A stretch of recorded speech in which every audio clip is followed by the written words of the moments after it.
ساتھ میں تم محبت پہ میری بھروسہ کرو، ہجر کی رات میں غم ہو جب ساتھ میں۔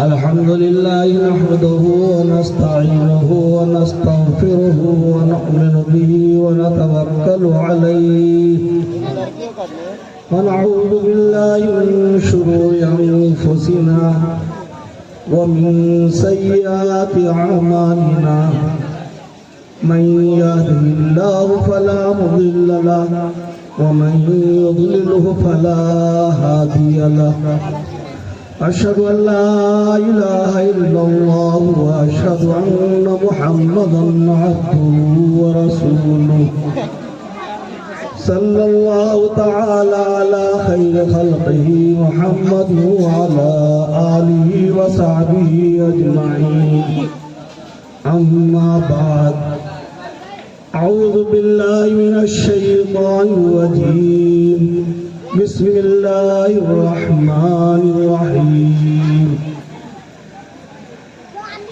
وسارعوا إلى مغفرة ربكم وجنة عرضها السماوات والأرض أعدت للمتقين الذين ينفقون في السراء والضراء والكاظمين الغيظ والعافين عن الناس والله يحب المحسنين۔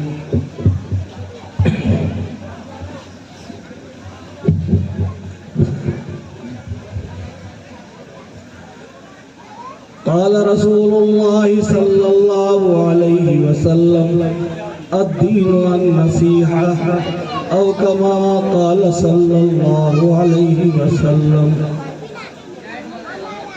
قابل قدر معزز علماء کرام، بزرگان ملت، میرے دینی بھائیوں اور مختلف جگہوں پہ بیٹھ کر سن رہی میری اسلامی مائیں اور بہنیں،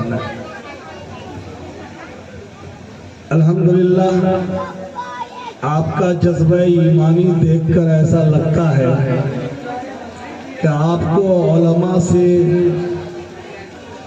اور اپنے مذہب سے، اپنی درسگاہ سے بے پناہ محبت ہے، اور آپ کے ذہن میں یقیناً یہ بات ہے کہ ہم کو اسی زندگی میں اپنی آخرت سنوارنی ہے اور بنانی ہے۔ جو حضرات دنیا کی زندگی سے اپنا حصہ آخرت میں لے جانا نہیں بھولتے ہیں، یقیناً دنیا والے بھی ان کو یاد رکھتے ہیں۔ آج ہمارے سامنے جب تذکرہ آتا ہے حضرت مولانا حافظ و قاری ادریس صاحب رحمت اللہ علیہ کا، تو ان کے کارنامے یاد آتے ہیں، ان کا یہ لگایا ہوا درخت جو سامنے ہے ان کی یہ خدمت یاد آتی ہے۔ ہر آدمی درخت اس لیے لگاتا ہے کہ وہ اس کے سائے میں فائدہ اٹھائے، اور درخت اس لیے لگاتا ہے کہ اس کے پھل سے وہ زندگی میں نفع اٹھائے۔ لیکن ایک درخت ایسا ہے کہ انتظار نہیں کرنا پڑتا ہے۔ دنیاوی اعتبار سے آپ کسی بیج کو ڈالیں گے تو بڑی محنت کے بعد، بڑی کاوشوں کے بعد ایک وقت آئے گا کہ آپ کو اس کا پھل ملے گا اور اس کا سایہ نصیب ہوگا۔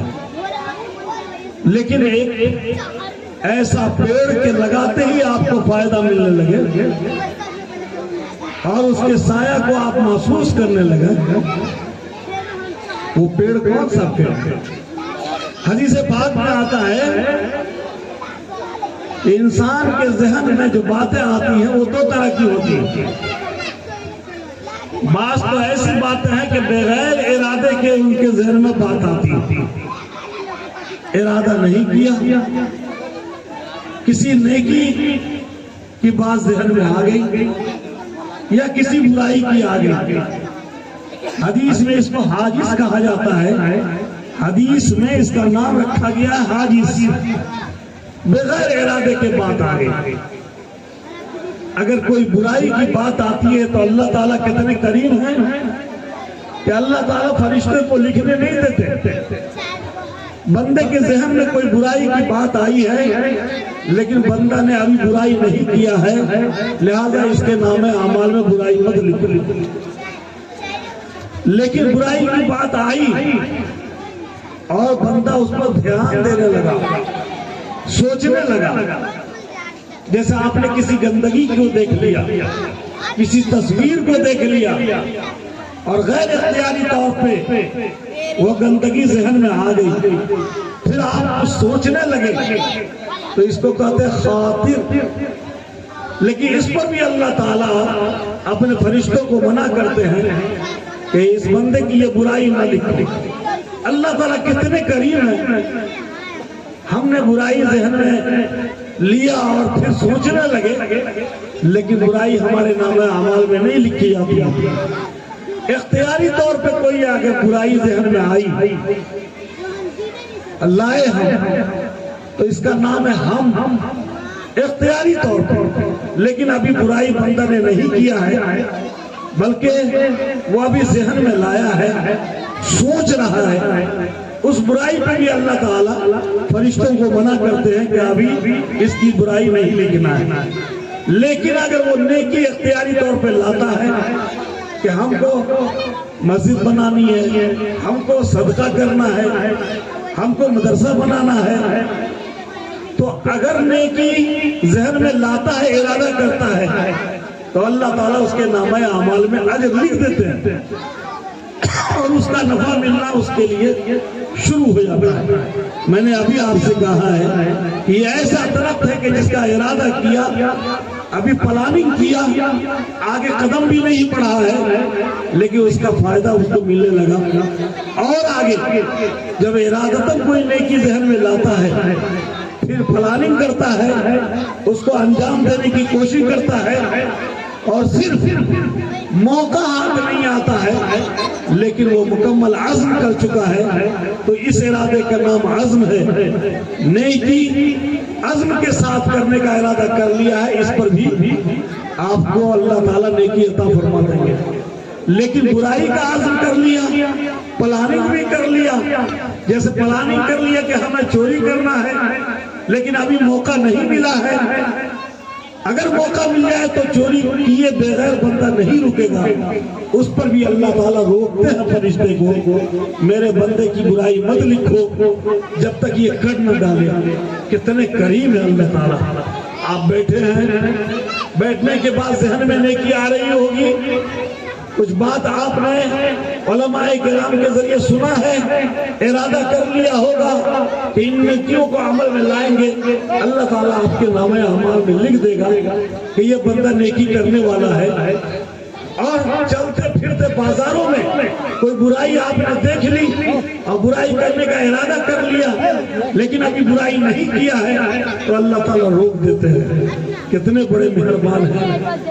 ایک بات تو یہ ہوئی کہ اللہ اتنے بڑے کریم ہیں اور ہمارے جسم کے اندر جتنی چیزیں ہیں وہ اللہ تعالیٰ کے حکم کے ساتھ باقی ہیں.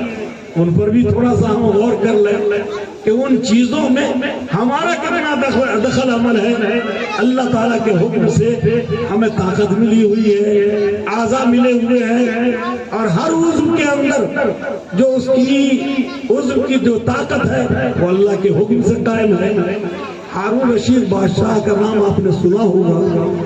ان کو پتا چلا کہ بغل میں ایک کٹیا ہے اور کٹیا میں کوئی اللہ والے رہتے ہیں. اللہ والے کی کیا شان ہے. اللہ والے جب کہیں بھی رہتے ہیں تو اللہ کے ذکر کے ساتھ رہتے ہیں اور دین کی فکر کے ساتھ رہتے ہیں. چنانچہ ہارون رشید نے پروگرام بنایا کہ اللہ والے سے ملاقات کرنی ہے. اور یاد رکھیے کہ اللہ والوں سے ملاقات، علماء سے ملنا، علماء کی صحبت میں بیٹھنا، یہ آدمی بہت مدت تک جو کتابوں کو پڑھے گا اس سے زیادہ نفع ہو جاتا ہے صحبت میں بیٹھنے سے، علماء سے ملاقات کرنے سے۔ تو ہارون رشید نے پروگرام کیا کہ ہمیں اللہ والے سے ملاقات کرنی ہے۔ تو ظاہر سی بات ہے کہ بادشاہ وقت تھے، وہ گئے تو کچھ تحفہ لے کر کے گئے۔ انہوں نے اللہ والے سے ایک درخواست کی، انہوں نے درخواست کی کہ مجھے کوئی آپ نصیحت فرما دیجیے۔ آپ بھی چاہیں گے کہ کوئی ایسی نصیحت ہم کو مل جائے کہ ہماری زندگی چمک جائے، ہماری آخرت سنور جائے، ہم جو قبر میں لٹائے جائے تو ہمیں اللہ کی رحمت مل جائے۔ تو ہارون رشید نے کہا کہ مجھے کوئی نصیحت کیجیے۔ اللہ والے نے نصیحت کیا کہ انصاف کرنا، کسی پر ظلم نہیں کرنا، بس اتنی بات ہے۔ ایک لائن میں کہا انصاف کرنا، کسی پر ظلم نہیں کرنا۔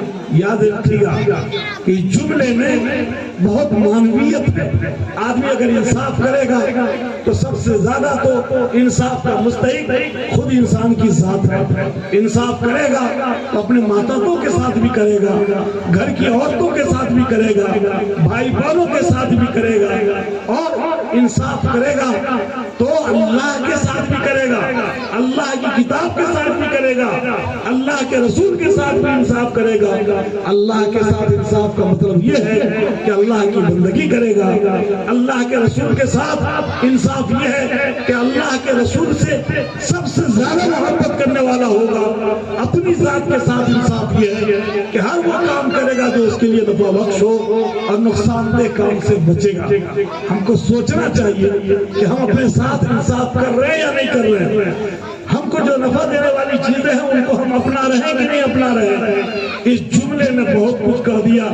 ہم گھر میں جاتے ہیں اور اپنی ماں بہنوں کی محنتوں کو دیکھ کے بھی تھوڑی دیر کے لیے نہیں سوچتے ہیں کہ ان کے ساتھ ہم انصاف کرتے ہیں یا نہیں کرتے ہیں، ہم اپنی ماں بہنوں کے حقوق کو ادا کرتے ہیں کہ نہیں کرتے ہیں، نہیں سوچتے ہیں۔ آپ کے گھر کی ساری ذمہ داریوں کو اٹھانے والی، آپ کے بچوں کی پرورش کرنے والی، آپ کے غائبانے میں آپ کی امانت کی حفاظت کرنے والی، لیکن ایک بات آپ کے مزاج کے خلاف میں ہو جائے تو آج بھی مسلم معاشرے میں بہت زیادہ طلاق ہو رہی ہے اور عورتوں کے اوپر ظلم کیا جا رہا ہے، عورتوں کو مجبور کیا جاتا ہے۔ ایسے حالات آتے ہیں کہ عورتیں اپنا رشتہ ختم کرنے کے اوپر مجبور ہوتی ہیں۔ یہ کیوں ہوتا ہے؟